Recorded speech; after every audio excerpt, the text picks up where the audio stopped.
공생애의 시작이라는 제목으로 제가 준비를 했는데요. 사실 이 말씀을 준비를 하면서 제목을 무엇으로 정할지 이제 많이 여러 가지로 좀 고민이 있었는데 그냥 이제 평범한 제목이 그래도 그나마 괜찮겠다 싶어서 이렇게 제목을 가지고 왔습니다. 오늘 설교를 통해서 예수님께서 그분의 공생애를 시작하시는 그 순간들을 우리가 함께 따라가 보면서 그분의 삶에서 우리가 또한 무엇을 배울 수 있는지에 대해서 우리가 함께 연구해 보고자 하는데요. 제일 처음에 이 주제가 이제 생각이 났었던 것은 예수님께서 이제 누가의 기록에 따르면 예수님께서 대중의 앞에서 가르치시기 시작한 때가 그분이 30세쯤이었다고 기록을 하고 있습니다. 정확한 나이는 이제 누가도 이제 확실하게는 모르고 있었던 것 같아요. 저도 이제 올해 들어서 이제 한국 나이로 30이 되었는데 사실 뭐 30이 되었다는 거에 뭐 이제 크게 의미를 두고 있지는 않았던 것 같아요. 개인적으로는 뭐 이제 딱히 뭐 특별할 거는 없다고 이제 생각을 했었는데 그래도 뭐 제가 일부러 그렇게 생각을 하진 않아도 뭔가 무의식적으로 그래도 내가 그래도 어느 정도 좀 나이가 먹었구나라는 거를 조금 생각을 안 할 수는 없게 되는 것 같아요. 그리고 제가 과거의 자신과 저를 이제 비교를 해서 생각을 해보다 보면은 그렇게 많은 것이 변하지 않은 것 같다가도 굉장히 또 동시에 또 많은 것이 또 변화한 것을 제 자신도 또 많이 느끼기도 하고 그 30세라는 그 숫자가 뭐 성경적으로 어떤 특별한 의미가 있는지는 잘 모르겠습니다. 일단은 다윗이 그가 왕위에 올랐던 이제 나이가 이제 30세쯤이었고 에스겔이 이제 사역을 시작한 것도 이제 그가 30세쯤이었는데 성경적으로 이 30세라는 나이의 의미는 민수기에 이제 기록된 성전에 이제 봉사할 레위인들을 이제 계수를 할 때 그들의 나이를 이제 30세부터 50세까지의 그 나이대에 들어가는 사람들을 이제 그들을 계수를 했었습니다. 그러니까 성전에 이제 봉사할 수 있는 사람들의 나이대를 이제 그 정도로 이제 지정을 했었던 것인데요. 그래서 예수님께서 30세쯤에 그분의 이제 공생애를 시작하셨다는 것은 다른 사람들이 보기에도 이제 어느 정도 그분이 그러한 일을 하시기에 이제 적당한 나이가 되었다는 것을 좀 우리가 알 수가 있습니다. 그 당시 유대인의 사회에서 꽤 적절한 나이라고 이제 볼 수가 있겠죠. 개인적으로 이 시기에 대해서 이제 드는 생각은 이것이 너무 급하다거나 또한 너무 지체되지도 않은 적당한 시기에 그분께서 그분의 사역을 시작하셨다는 생각이 좀 들었습니다. 하나님께서 하시는 모든 일들 또한 그와 같죠. 하나님께서 모든 일에는 이제 하나님께서 정하신 때가 있고 하나님께서는 그 모든 것들을 너무 급하거나 너무 지체되지 않은 충분히 적당한 시기에 그것들을 그 일들을 이루어지게 하십니다. 그래서 우리가 오늘 이 주님께서 그분의 사역을 시작하시는 것과 동시에 이제 그분께서 어떻게 그분의 사역을 또한 준비를 하셨고 우리가 또한 우리의 삶 가운데서 우리에게 맡겨진 그 사역들을 시작하기에 앞서서 우리가 예수님의 그 모본에서 무엇을 또한 우리가 얻고 배울 수 있을지에 대해서 함께 살펴보도록 하겠습니다. 저희는 오늘 많은 말씀을 살펴보지는 않을 것이고 마태복음을 이제 주로 3장과 4장을 이제 주로 살펴볼 텐데요. 3장 1절부터 이제 쭉 이제 읽어보면은 침례 요한이 이제 그의 사역을 시작한 것과 그리고 예수님께서 이제 요단강으로 나아가셔서 요한을 만나서 그에게 이제 침례를 받으셨던 그 역사가 이제 기록이 되어 있습니다.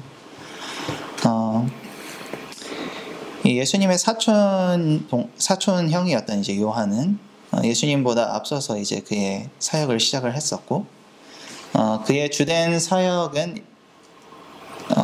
이스라엘의 백성들에게 천국이 그들에게 몹시 가까이 이르렀음과 또한 그들이 회개하여서 이 천국을 맞이할 준비를 하도록 하는 것이었습니다. 그의 사역은 이제 예수님의 길을 예비를 하는 것이었죠. 그것을 이제 예비를 하기 위해 그들은 사람들의 죄를 그들 앞에서 밝히 드러내어서 그들로 자신들의 그 죄된 상태를 깨닫고 또한 그것들로부터 돌이켜서 그들을 구원하실 수 있는 구세주를 맞을 준비를 그들에게 하도록 하였습니다. 그래서 여기 1절로 5절에 이제 기록된 것처럼 5절에 보면 이때에 예루살렘과 온 유대와 요단강 사방에서 다 그에게 나와 자기들의 죄를 자복하고 요단강에서 그에게 침례를 받더니 라고 이제 기록을 하고 있는데요. 이제 요한의 이제 외침이 온 유대에 또한 전파되었고 또한 그의 기별이 예수님께서 지내시고 계셨던 그 갈릴리의 한 작은 마을인 나사렛에도 들렸습니다. 그리고 그 기별을 들으신 예수님께서는 이제 그분의 때가 오셨음을 이제 아셨는데요. 자, 예수님께서 이제 사시던 나사렛에서 요한이 이제 침례를 베풀고 있던 그 요단 강가까지는 도보로 약 30시간 정도가 이제 걸리는 거리였습니다. 요한복음에 보면 요한이 이제 베다니 근처의 요단 강가에서 그가 이제 침례를 주고 있었다는 것을 이제 우리가 볼 수가 있는데요. 이 베다니는 예루살렘 동쪽으로 한 4km 정도가 이제 떨어진 지역입니다.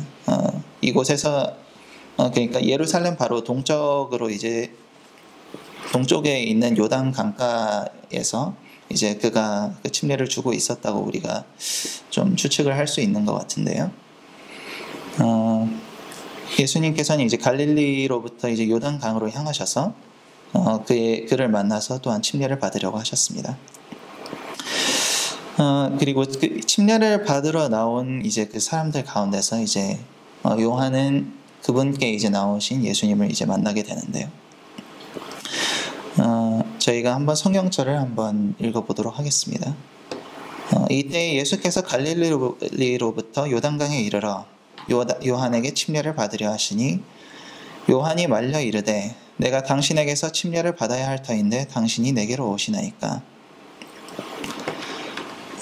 요한은 이제 이 14절에서 이제 그가 한 얘기처럼 예수님을 만났을 때 그는 이 세상에서 가장 순결하시고 유일하게 죄가 없으신 그런 분을 그가 만나게 되었습니다.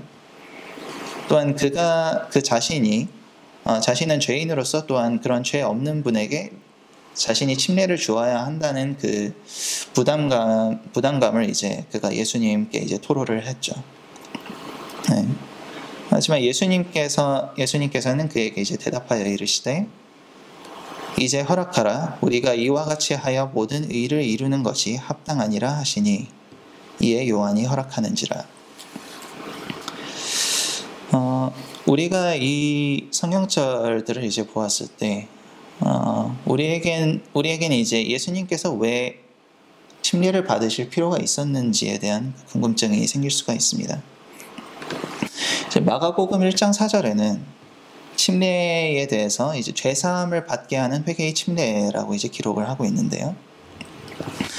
우리가 이제 밝히 알고 있듯이 예수님께서는 어떠한 죄도 그분의 생애 동안 어떠한 죄도 짓지 않으신 분이셨습니다.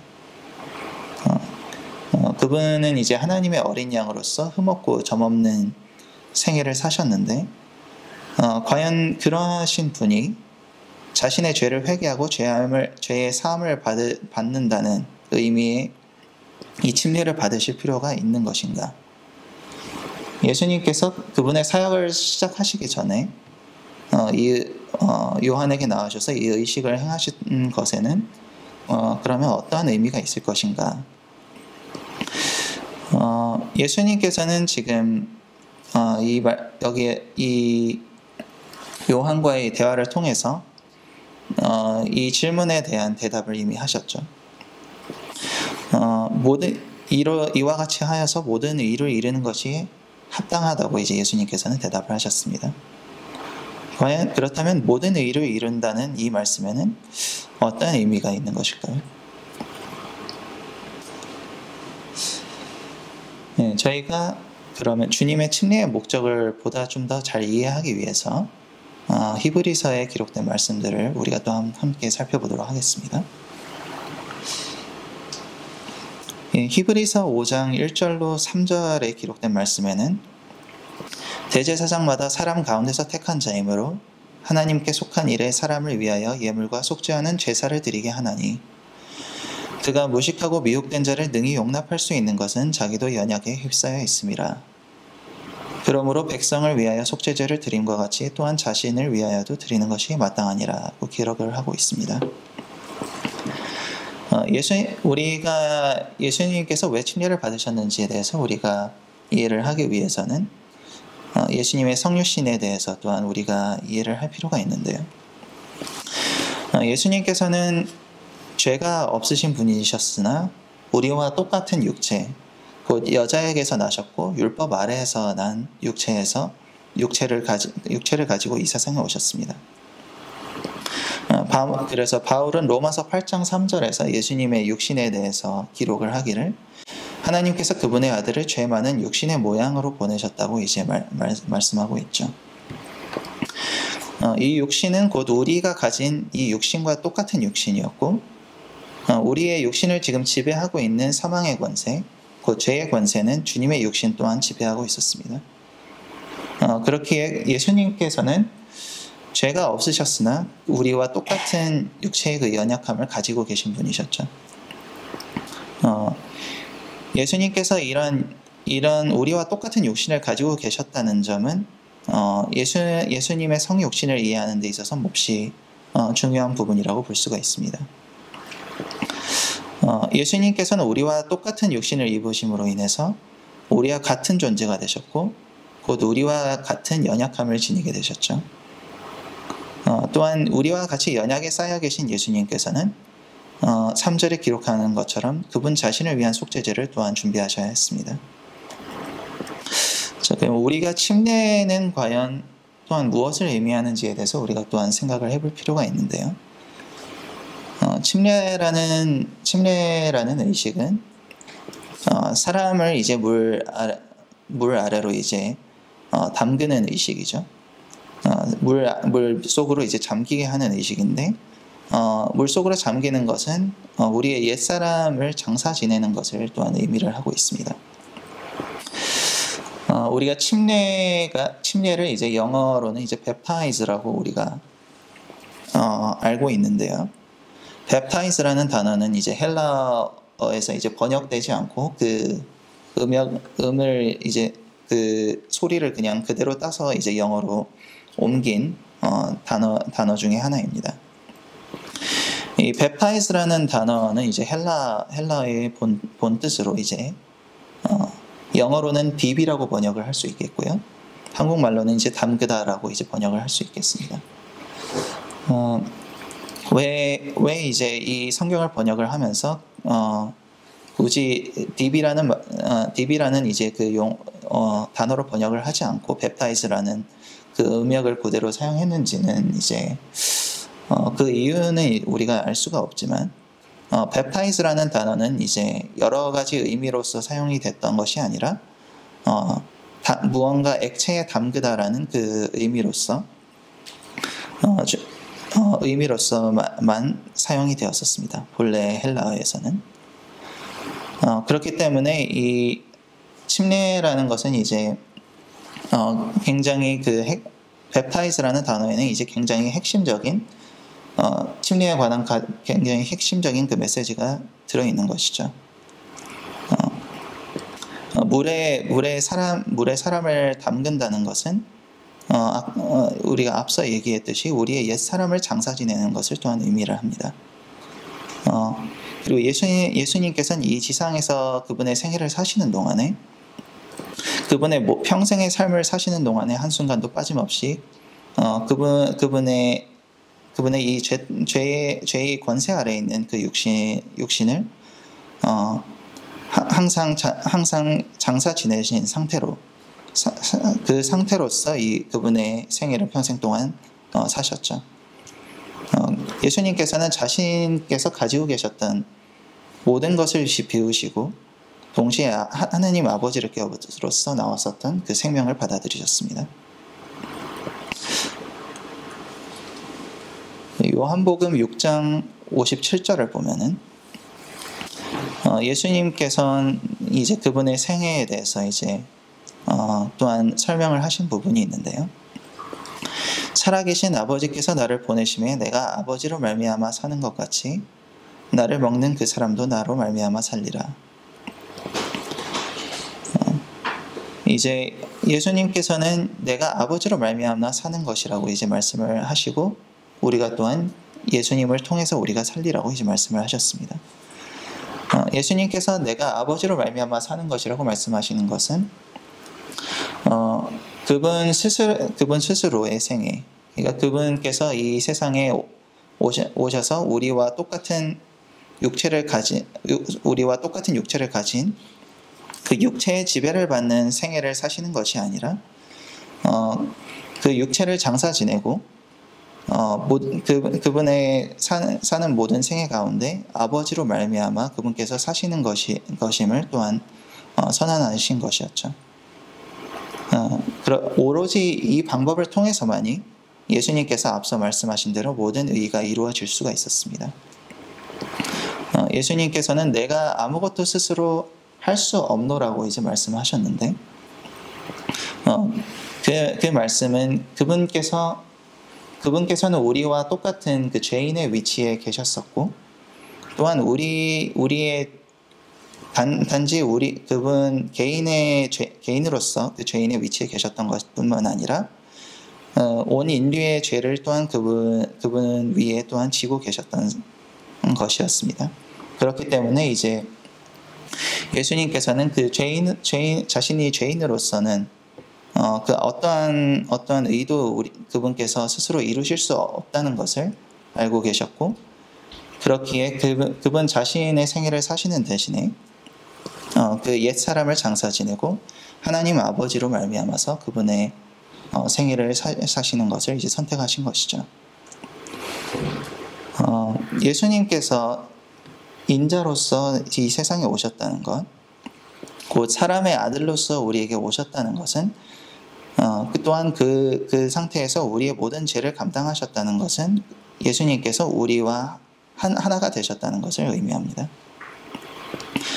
예수님께서는 이제 우리가 죄 가운데 있을 때에 우리와 하나가 됨으로써 우리의 모든 죄를 그분께서 감당하셨고 또한 이 말씀을 통해서 우리에게 말씀을 하시는 것은 예수님께서 이루신 그 의를 통해서 우리가 그분과 하나가 될 때 예수님께서 이루셨던 그 의가 우리에게 또한 그것이 또한 우리의 의가 될 수 있다는 것이죠. 그렇기 때문에 죄 가운데서 예수님께서 우리와 하나가 되신 것처럼 우리도 또한 그분의 의 안에서 그분과 하나 될 필요가 있는 것입니다. 예수님께서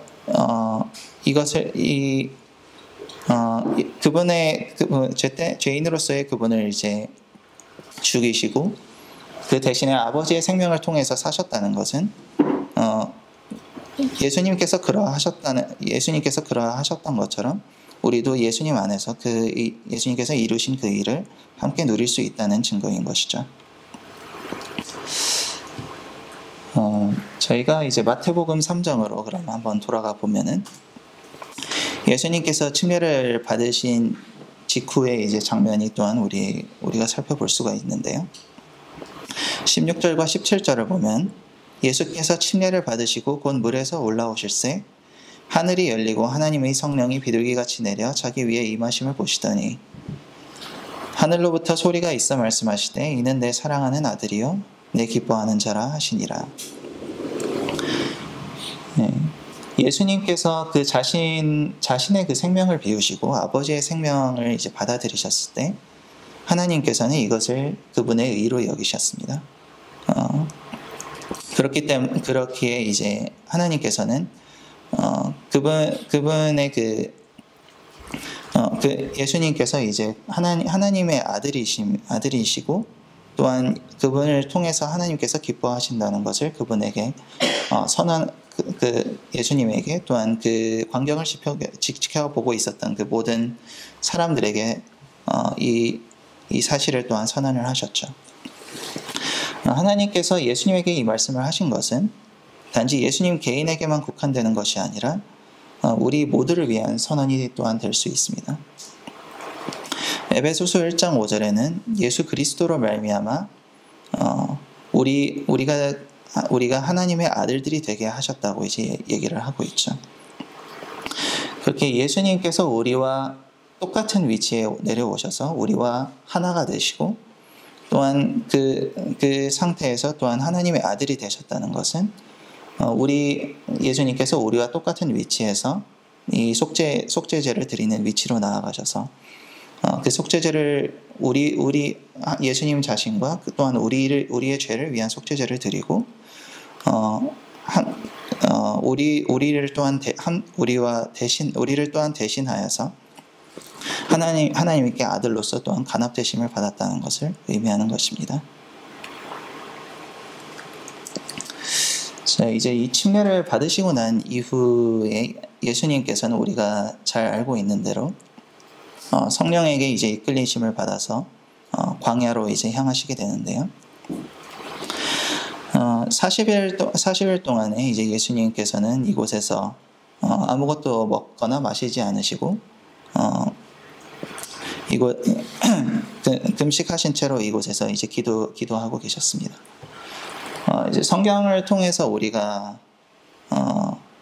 이와 비슷한 역사를 이제 여러 찾아볼 수가 있는데요. 모세가 시내산 위에 올라가서 하나님과 대화를 나누고 있을 때에도 그가 40일 동안 시내산 위에서 어떠한 음식이나 물이 없이 그곳에서 지났지만 그의 생명에 어떠한 위해도 없었던 것을 우리가 또한 알 수가 있습니다. 그렇기 때문에 예수님께서 이곳에서 40일 동안 아무것도 먹거나 마시지 않으시면서 그분의 생명에 어떠한 위해가 가해지지 않았던 것은 예수님께서 이러한 아무것도 없는 곳에 계셨음에도 불구하고 하나님께서 그분의 생명을 계속해서 붙들고 계셨다는 것을 우리가 또한 확인을 할 수가 있는데요. 성령으로 이끌려서 이제 시험을 받으러 가셨다는 말은 우리를 약간 혼란스럽게 할 수도 있습니다. 마치 하나님께서 예수님을 일부러 시험에 들도록 이제 내모시는 것처럼 우리가 이 말씀을 곡해할 수도 있는데요. 하나님께서는 때때로 예수님께 이 성경절에서 그렇게 하셨던 것처럼 우리의 삶 가운데 시험이 있기를 이제 허락하시는 것이 사실이죠. 또한 우리는 하나님께서 우리 삶 가운데 허락하시는 모든 일들이 또한 우리의 필요에 의한 것임을 우리가 기억할 필요가 있습니다. 시험은 우리를 겸손하게 하고 우리가 얼마나 연약한지를 깨닫게 하고 우리의 존재 자체가 얼마나 하나님께 의존되어 있는지를 우리가 잊지 않기 위해서 우리에게 필요한 것이죠. 그래서 예수님께서는 이 40일 동안 광야에서 지내시면서 앞서 얘기한 것처럼 40일을 밤낮으로 이제 금식을 하고 계셨는데요. 마태복음 4장 2절은 예수님께서 이 40일이 지난 이후에 몹시 줄이신 상태였다고 이제 기록을 하고 있습니다. 비록 하나님께서 예수님의 생명을 계속해서 붙들고 계셨었지만 예수님께서는 여전히 우리와 똑같은 그런 사람의 나약한 육체를 가지고 계셨고 그렇기 때문에 그분의 육체에 이제 힘이 없고 그분께서 그 허기를 우리가 이제 음식을 오랫동안 먹지 못했을 때 느꼈을 그런 허기를 이제 똑같이 이제 느끼셨을 것을 우리가 또한 짐작해 볼 수 있을 텐데요. 사단은 이 순간에 이제 예수님께 나와서 이제 그의 첫 번째 시험을 던지게 됩니다. 저희가 이 첫 번째 시험을 우리가 한번 살펴보자면은 이 시험의 이제 주된 주제라고 할까요? 이 첫 번째 시험은 식욕에 관련된 것이었죠.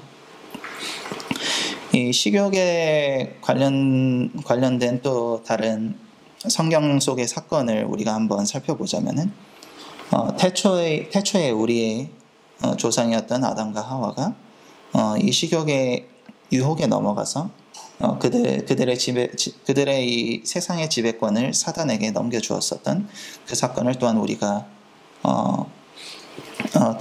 떠올릴 수가 있겠습니다.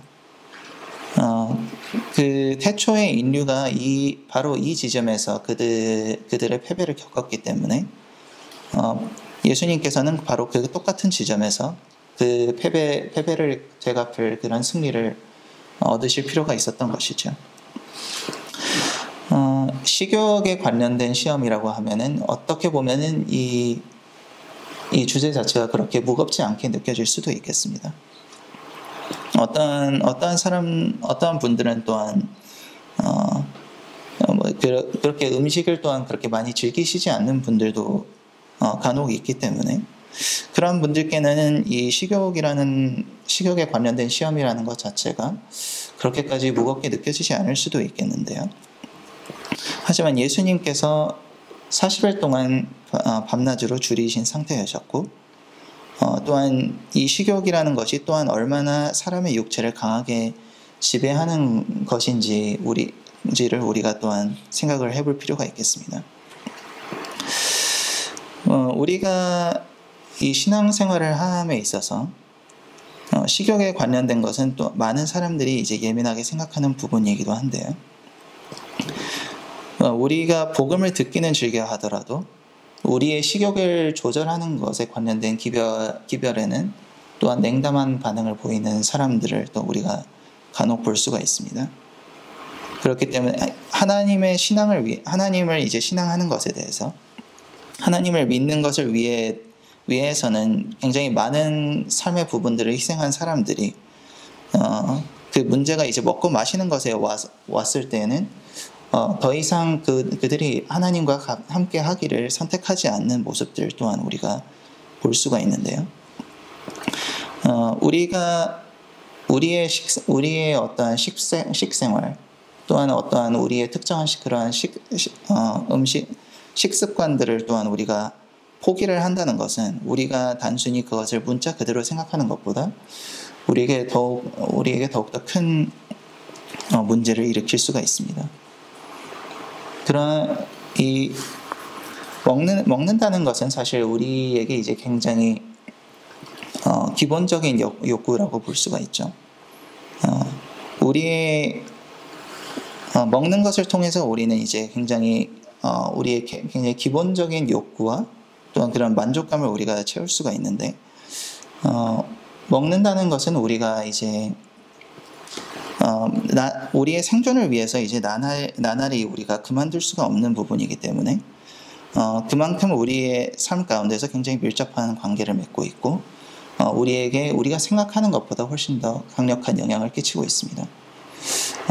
그렇기 때문에 우리가 이제 가끔 어떤 암에 걸리셨다던가 굉장히 심각한 그 식습관으로 인해서 이제 심각한 질병에 이제 걸린 사람들이 그들이 그만큼 심각한 상황에 있음에도 불구하고 그들의 어떠한 예전의 그 습관들을 쉽게 떨쳐내지 못하는 그런 모습들을 볼 수가 있는데요. 이제 예전에 제가 들었던 일화들 중에 하나로는 이제 고기를 굉장히 즐겨 먹던 어떤 환자가 이제 암에 걸렸는데, 그 환자는 이제 상태가 굉장히 악화되어서 어떤 음식을 제대로 스스로 씹어서 먹을 수 없는 상태였음에도 불구하고, 그 상태에서 이제 고기를 믹서기에 갈아서 그것을 섭취한다던가, 그렇게라도 그 고기를 섭취하려고 할 만큼 거기에서 그 습관을 쉽게 떨쳐내지 못하는 그런 모습들을 우리가 살펴볼 수가 있습니다.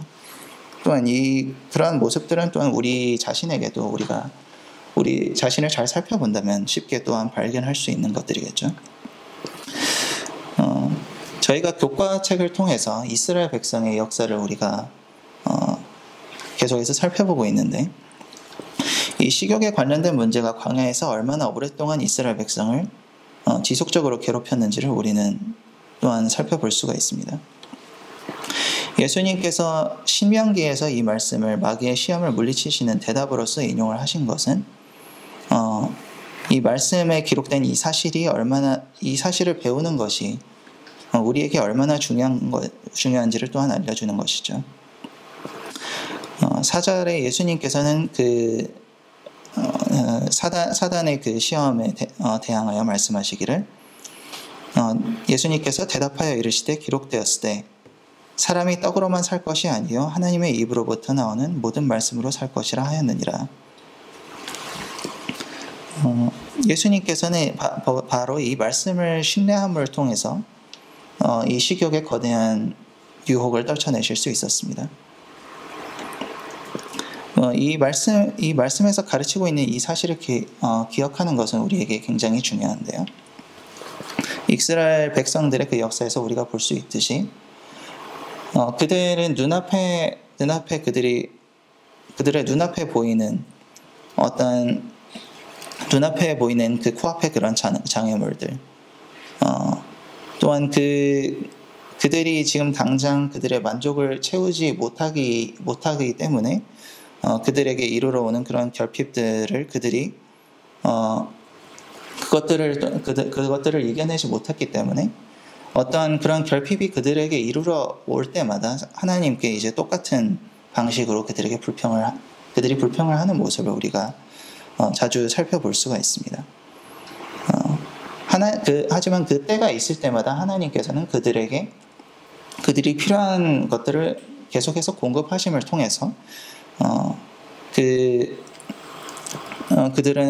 어떤 필요에 응답을 하셨었죠. 하지만 그들이 그 역사를 이미 겪었음에도 불구하고 그들이 계속해서 똑같은 지점에 돌아가서 계속해서 거듭된 실패를 했었던 것은, 그 모든 공급이 오로지 하나님을 통해서만이 이루어진다는 것을 그들이 기억하려 하지 않았기 때문입니다. 그렇기 때문에 그들은 나날이 만나를 공급을 받았음에도 불구하고 그것이 그들에게 부족하다고 여겼었고, 하나님께서 자신들의 필요를 온전히 채우지 못하신다고 그들이 느끼고 있었던 것이죠.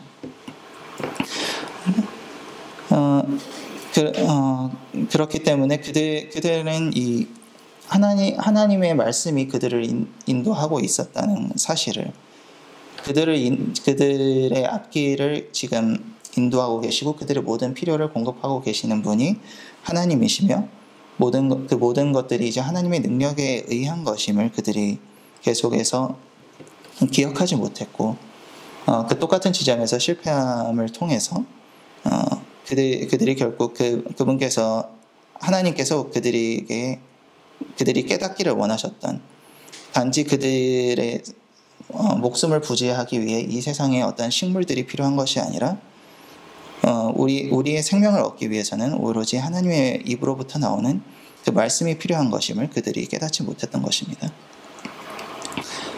그렇기 때문에 이 지점에서 예수님께서 하나님의 말씀을 통해서 이 승리를 거두신 것은 우리 인류 모두를 위해서 더욱더 큰 의미를 가지는 승리라고 우리는 또한 볼 수가 있겠습니다. 저희가 두 번째 시험을 한번 살펴볼 텐데요. 두 번째 시험에서 이제 마귀는 이제 예수님을 예루살렘으로 데려가서 예루살렘 성전 꼭대기에 세우고 그곳에서 만일 내가 하나님의 아들이여든 뛰어내리라. 기록되었을 때 그가 너를 위하여 그의 사자들을 명하시리니 그들이 손으로 너를 받들어 발이 돌에 부딪히지 않게 하리로다 하였느니라.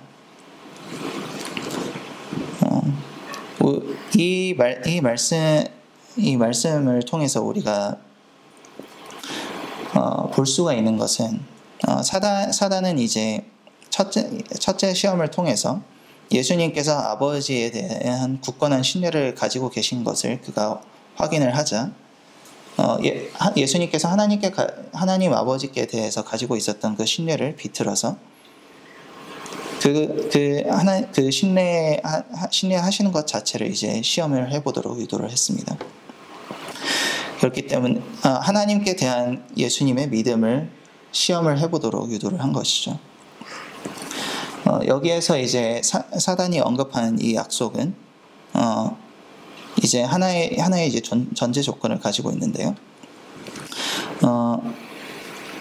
이 약속에서 이제 하나님께서는 그의 자녀들을 위해서 그분의 사자들을 명하셔서 그의 손으로 그들을 이제 받들어서 그들이 떨어지는 것을 막으시리라고 이제 약속을 하고 있기 때문에 만일 네가 하나님의 아들이어든 그 약속을 믿고 뛰어내려 보라고 이제 그 신뢰를 그가 이 하나님의 약속 예수님께서 하나님의 약속을 신뢰하시는 것에 대해서 그 믿음 자체를 한번 시험해 보도록 유도를 하고 있는 것이죠. 하지만 하나님의 약속에 대해서 우리가 이러한 하나님을 우리가 시험하는 것은 우리가 그분에 대한 우리가 그분을 믿는 것과는 굉장히 거리가 먼 것입니다. 우리가 이처럼 만약에 예수님께서 이곳에서 사단의 말을 따라서 뛰어내리셨다면은 그것이 과연 예수님께서 하나님을 그만큼 신뢰하시기 때문이라는 그러한 결과가 될 수가 있었을까요? 하나님께서 이 약속을 하셨기 때문에 예수님께서 그 약속을 믿고 자신의 손으로 그 성전 위에 올라가셔서 그곳에서 뛰어내리셨다면 과연 그것이 예수님께서 하나님의 약속을 그만큼 신뢰하신다는 것을 증명하는 일이 되었을까요? 그럴 수가 없습니다. 우리가 하나님의 약속을 시험하는 것은 우리가 그만큼 그분의 말씀을 신뢰하지 못하고 있다는 것을 의미하는 것이죠.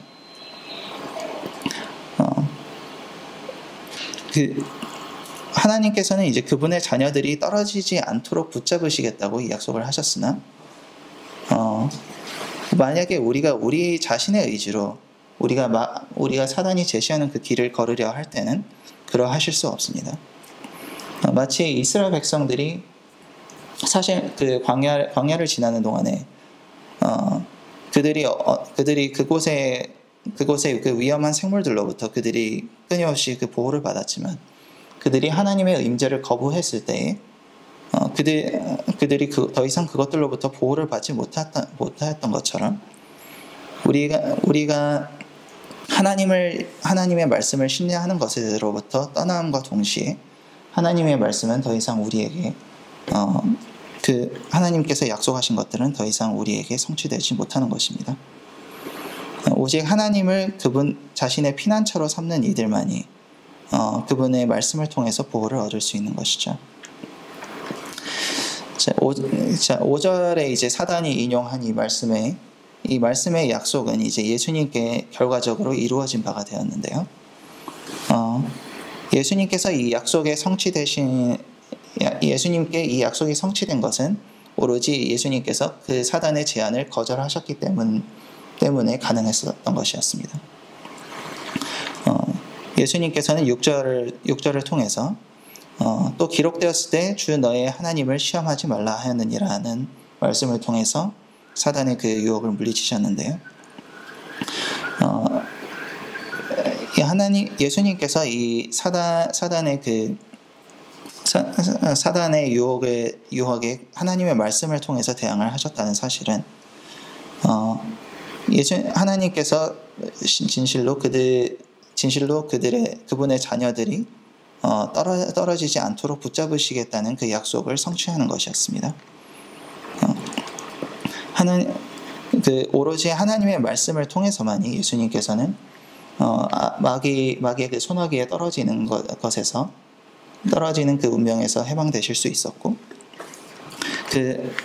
오히려 그 시험을 상대로 승리하실 수 있었던 것이죠.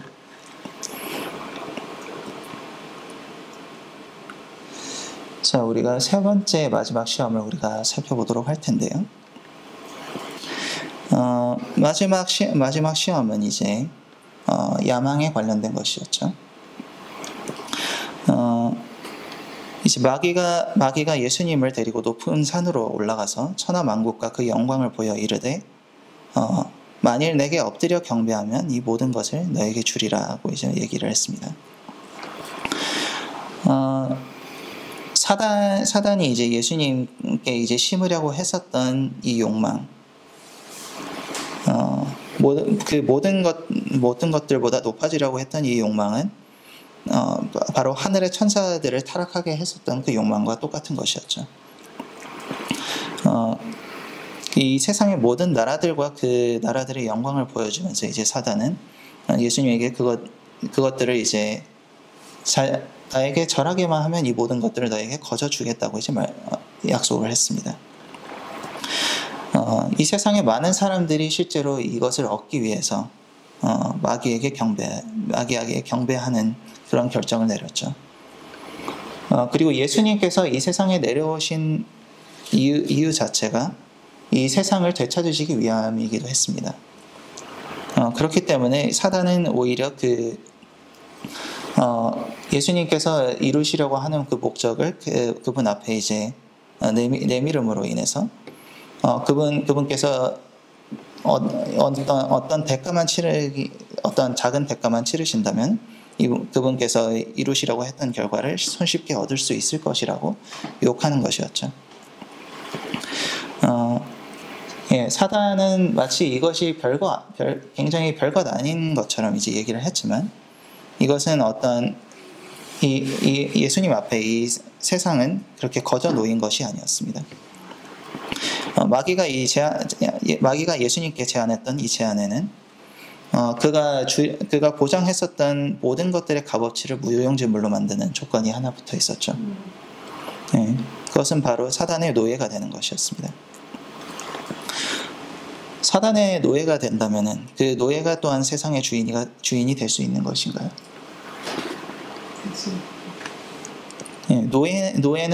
노예는 무언가의 주인이 될 수 없습니다. 노예는 누군가의 노예일 뿐이죠.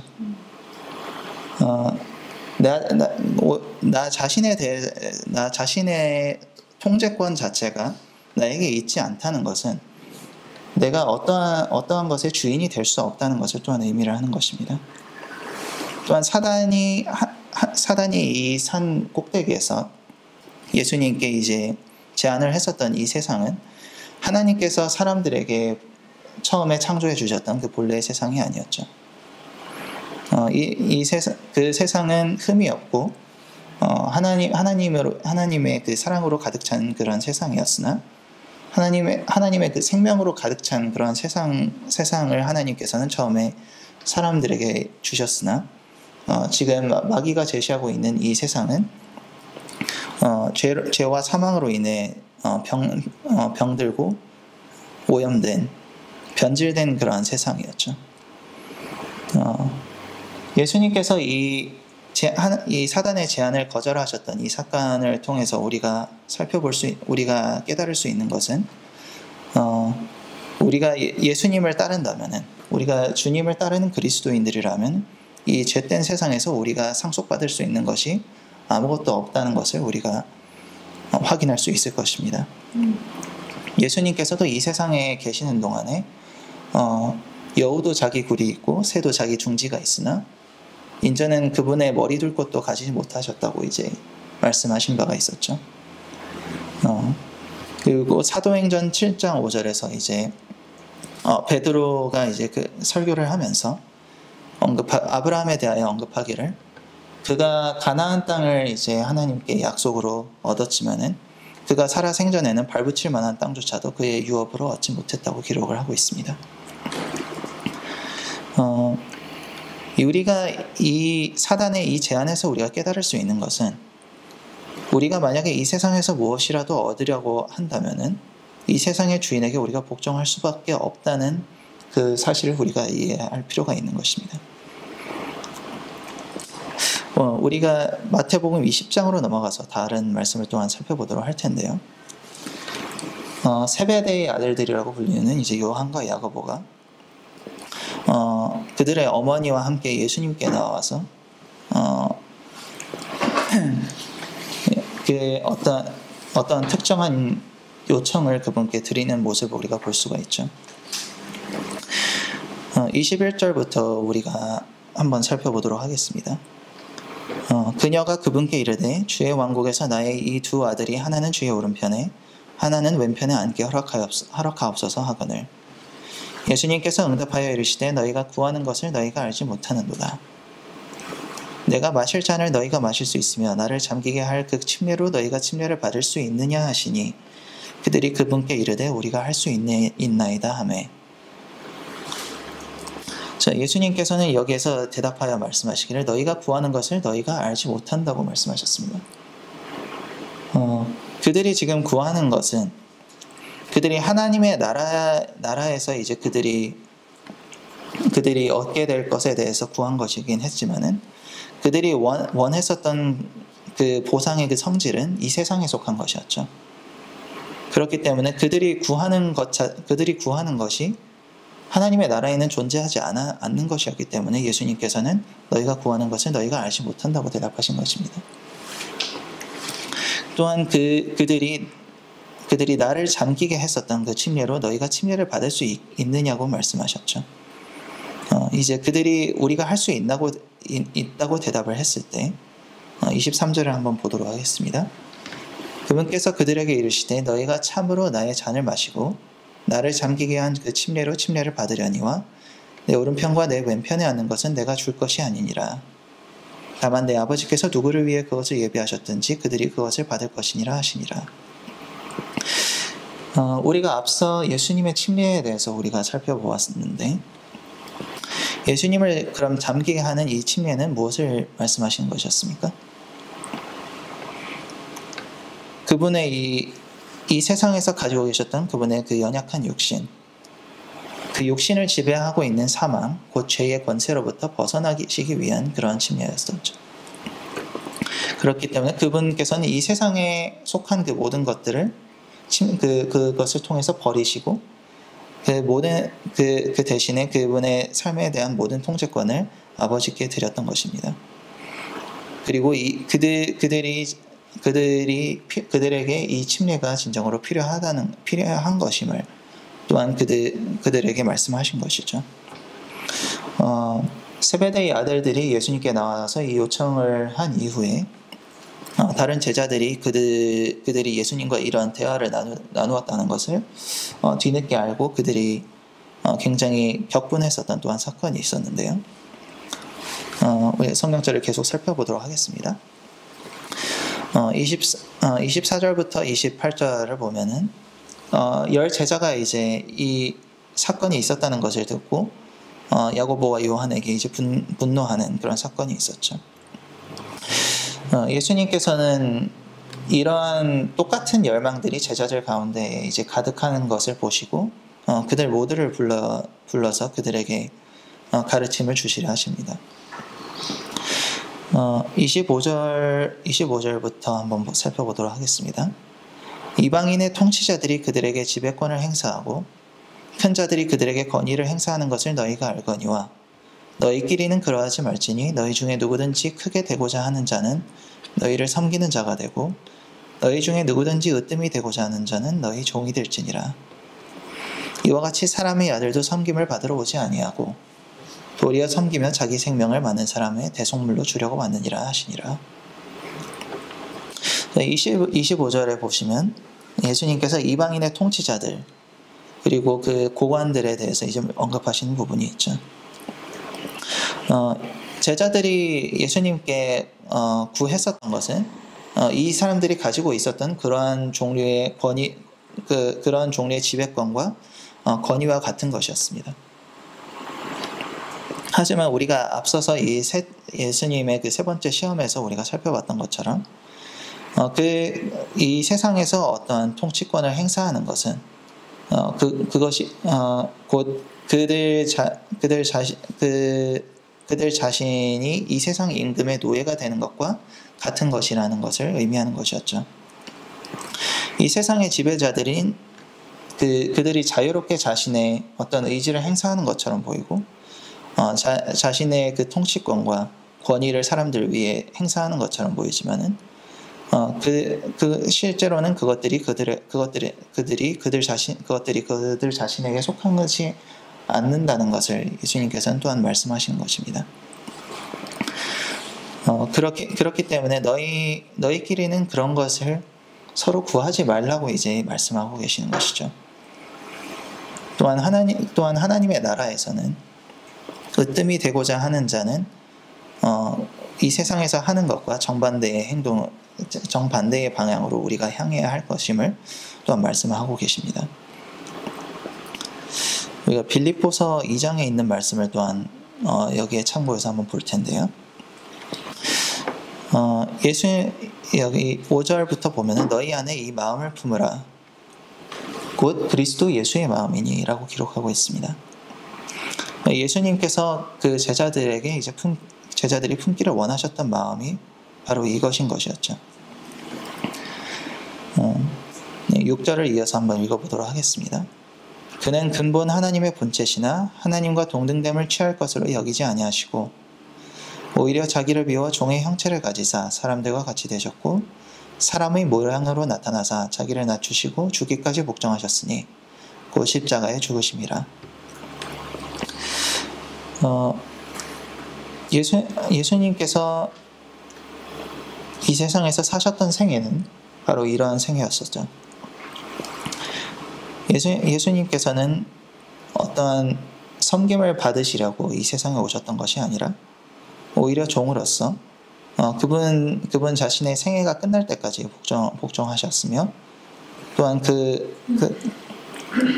그것이 하나님의 눈에는 그것이 그분을 오히려 높이는 일이 되었던 것입니다. 우리가 앞서 예수님께서 하셨던 말씀과 우리가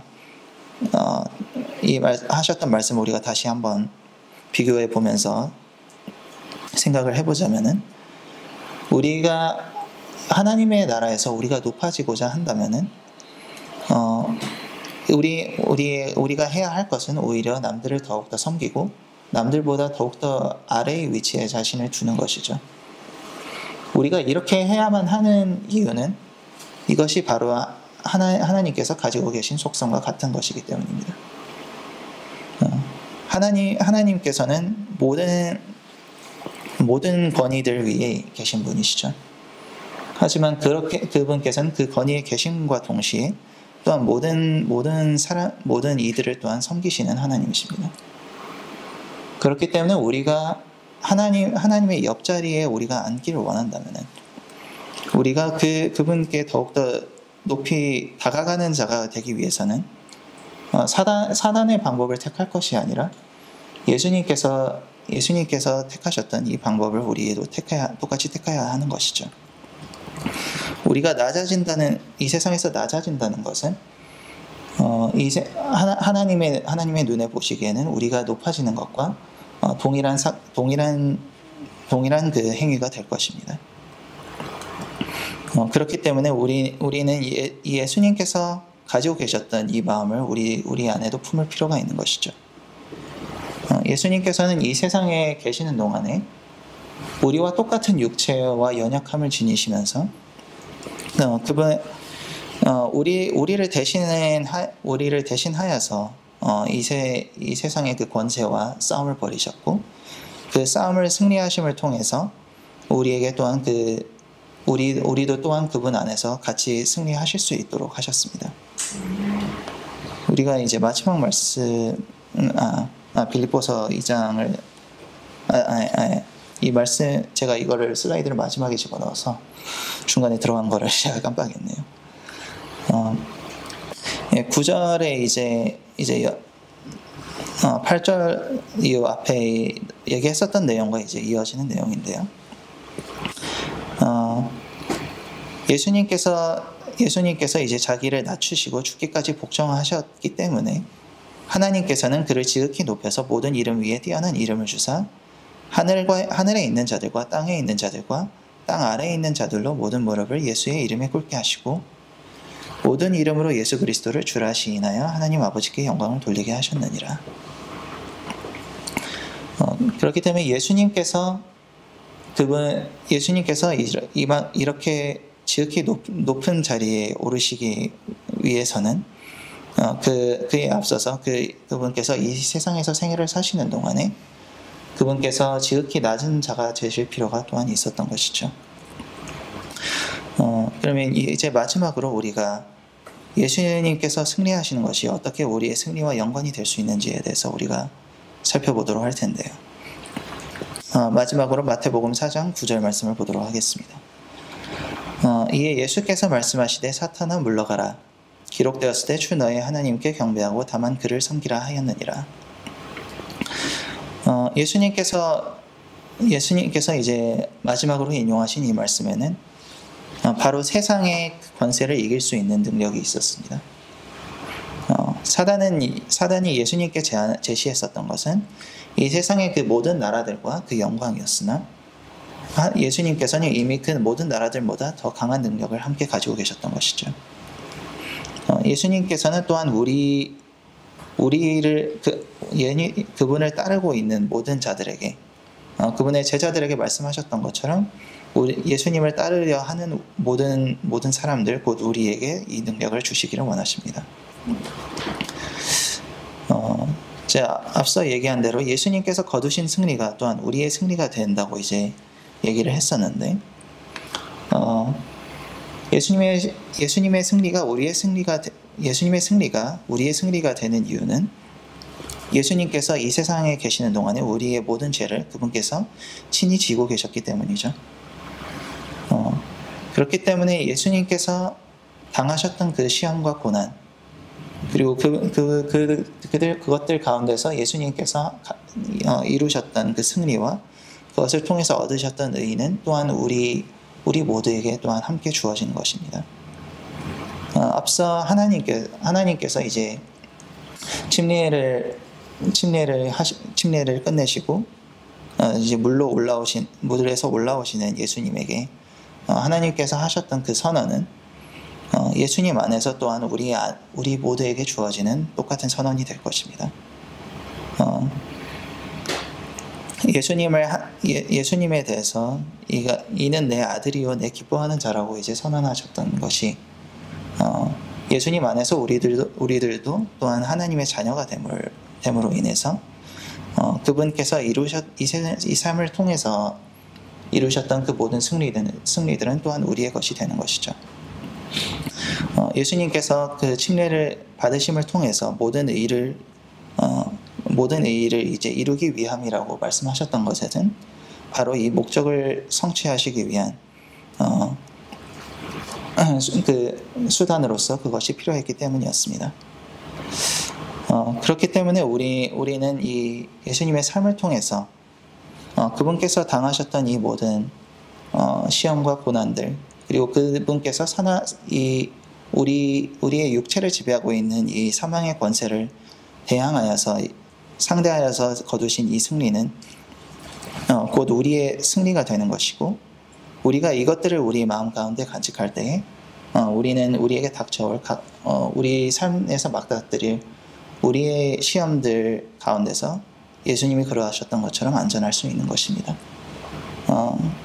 이 모든 약속과 그 보장을 우리 모두가 삶 가운데서 풍성히 누리시기를 또한 기도드리면서 이 말씀을 마치도록 하겠습니다. 감사합니다.